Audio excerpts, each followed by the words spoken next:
In this lecture, I will talk about cross correlation and convolution.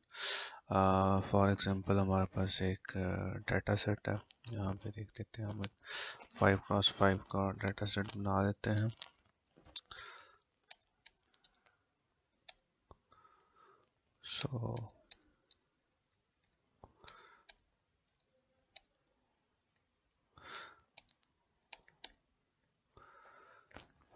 So we have a 5x5. इसे हम कह देते हैं this is our input image और a data, जिससे हमने क्या करना है. अब हमने इसके अगेंस्ट इसका कोरिलेशन फाइंड आउट करना है एंड कन्वोल्यूशन फाइंड आउट करना है. सो फिल्टर भी हम देख लेते हैं. फिल्टर हमारे पास क्या होगा. So we have a filter 1 1 1 1 1 1 1 1 2. So filter is non symmetric, ताकि आपको एग्जैक्टली पता चल जाए कि कोरिलेशन कन्वोल्यूशन किस तरह से रिलेट कर रहा होता है. So this is our filter. Average out करने के लिए divided by 10. So we got our data A and this is our filter B. So what if we perform cross correlation. और यहाँ पे कॉन्सेप्ट है पैडिंग का. what if padding. so अगर हमें सेम after cross correlation या after convolution, if we need to get back the same dimensionality of image, like a जितनी ही dimensionality अगर हमें चाहिए हो, तो फिर हम इस a image को पैड करेंगे, क्योंकि ये फिल्टर 3x3 है और जो हमारे पास इमेज है that's 5x5.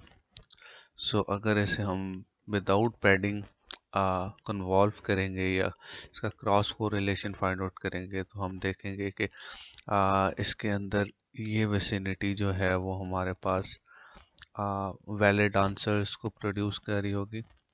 So the result will be 3x3.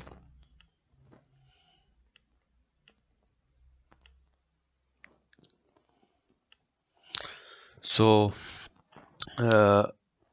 जो हम कह लेंगे, इससे हमारे पास सी में जाएगा after transformation, that will be of dimensionality 3x3.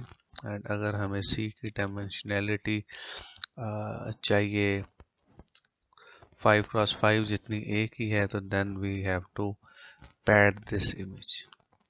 फिर इस इमेज पे हम पैडिंग परफॉर्म करेंगे.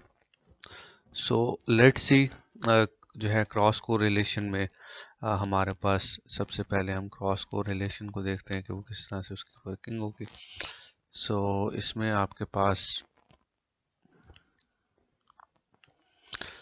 फर्स्ट ऑफ ऑल आप जब इसमें फिल्टर प्लेस करेंगे तो वो इस फोर्थ वाली लोकेशन पे आएगा. हमेशा हम जब इनपुट इमेज की बात करते हैं तो हम अपने इस फिल्टर का ऑरिजिन वो हर एक पिक्सल पे प्लेस करते हैं.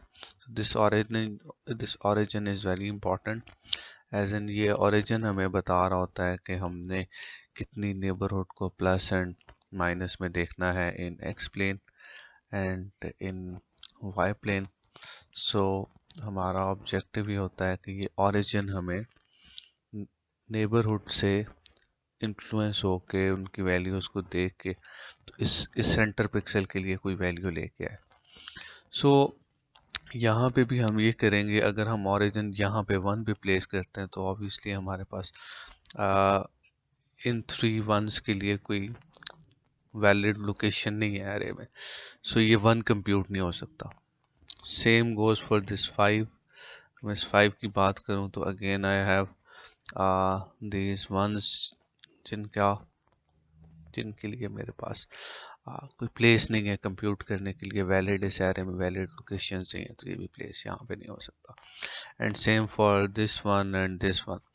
सो वैलिड लोकेशन मेरे पास फर्स्ट जो मिलेगी दैट विल बी 4. ये 4 वाली जगह पे आपके पास ऑरिजिन प्लेस हो सकता है.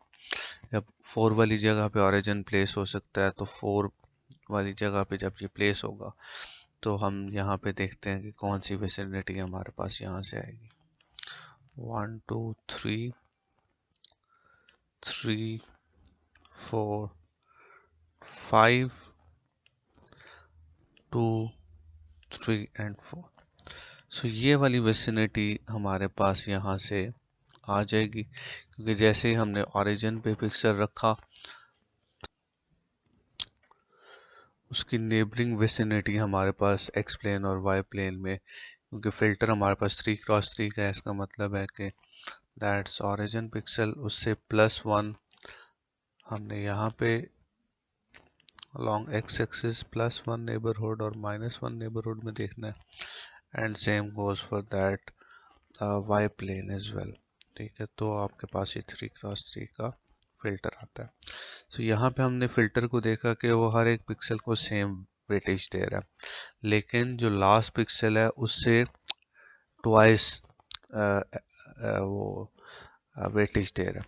तो इस केस में हमें क्या करना पड़ेगा, हमें लास्ट वाले पिक्सल को 2 से मल्टीप्लाई करना पड़ेगा। सारी values, it's a summation thing, आप एवरेजिंग कर रहे हो, सो सारी की सारी वैल्यू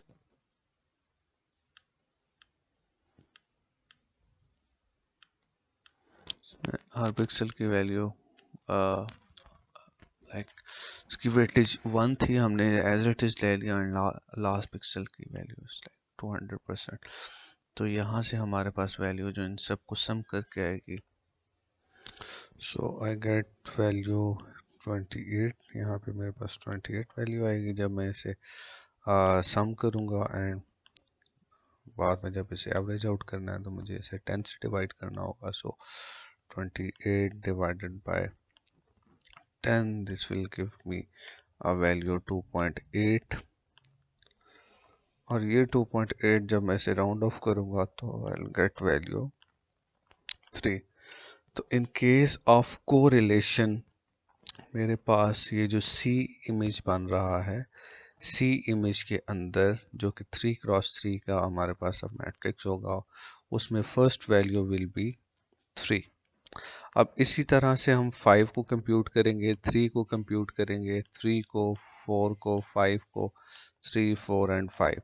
सो इसी तरह से ये सारे के सारे पिक्सल्स के अगेंस्ट हमारे पास यहाँ पे वैल्यूज कंप्यूट होके आएंगी। सो लेट्स सपोज अगर मैंने ये मिडल वाले 4 के लिए वैल्यू कंप्यूट करनी है, व्हाट इफ मिडल वाला 4 जो है इसको मैं कंप्यूट करता हूँ, तो ये मेरे पास मेरा सेंटर पिक्सल आ जाएगा, इसे मैं एज अ सेंटर पिक्सल कहता हूँ। अब इसके बाद मुझे इसकी नेबरिंग में देखना है, तो नेबरिंग में मुझे 4 मिल जाएगा, 5 मिल जाएगा, 3 then 3 then 5 then 3 then 4 then 5, और 5 को हमने देखा है कि वेटेज जो है वो ट्वाइस मिली हुई है। सो इवेंचुअली हम क्या करेंगे, इसको इस तरह से प्लस करके जो भी वैल्यू इसका सारा समेशन करके, एंड देन वी नो कि हमने इसे जो भी आंसर आएगा दैट x, लेट्स सपोज इसमें से x आपके पास आउटपुट आता है, कैलकुलेट करके you have to divide it by 10, फिर आपने उसे राउंड ऑफ करना है, and after round off that जो भी ये x की वैल्यू आती है न्यू, वो आप, क्योंकि 4 के लिए आपने चेक किया था 4 इज दैट मिडल पिक्सल, तो वैल्यू यहाँ पे कहाँ पे आएगी, value will be placed here in the middle. So हम इसे जल्दी से कंप्यूट करके ये वैल्यू फाइंड कर लेते हैं। तो आफ्टर कंप्यूटेशन मुझे यहाँ से जो वैल्यू मिल रही है दैट्स 41। सो मैं क्या कहूँगा कि my value will B 41 divided by 10, और मुझे राउंड ऑफ करके तो यहाँ पे वैल्यू मिल जाएगी मिडिल पिक्सल के लिए 4। सो इसी तरह से मुझे हर एक पिक्सल को ये याद रखना हमने कि हमेशा origin of the filter will be placed at the pixel जो कि ट्रांसफॉर्म होने वाला है, और उसके अगेंस्ट हमने नेबरिंग देखनी है। ठीक है, एंड जो भी रिजल्ट आएगा after this whole computation that will be placed in the position